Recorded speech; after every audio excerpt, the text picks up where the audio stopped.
அவங்க வந்து இந்த கைதை புரிஞ்சுக்கிட்டு நான் என்ன பேசினேன், ஏன்னா எங்களுடைய கூட்டணி கட்சி தலைவர் அனைவரும் நேற்று என்னோட அந்த கூட்டத்தில் என் கூட பங்கேற்று அவங்களும் சிறப்புரை ஆற்றுறாங்க. அவங்களாம் தான் சாட்சி நான் பேசுறதுக்கு.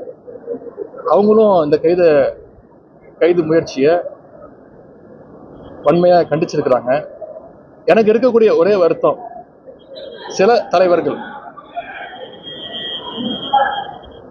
நான் பேசினத முழுசா கேட்காமலோ பார்க்காமலோ ஆராயாமலோ நான் தவறா பேசிட்டேன் அப்படின்னு கண்டனம் தெரிவிச்சிருக்கிறாங்க.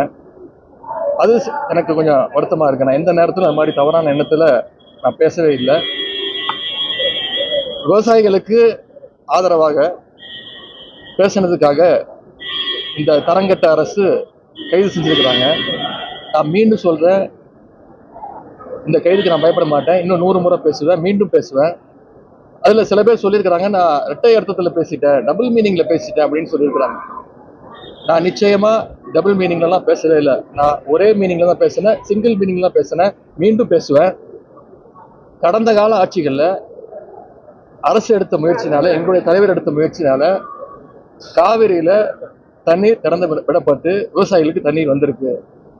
இந்த முறை தண்ணீர் வரல, காவிரிக்கு தண்ணீர் வரணும். இதைத்தான் நான் பேசினேன். இதை மீண்டும் மீண்டும் நான் பேசுவேன்.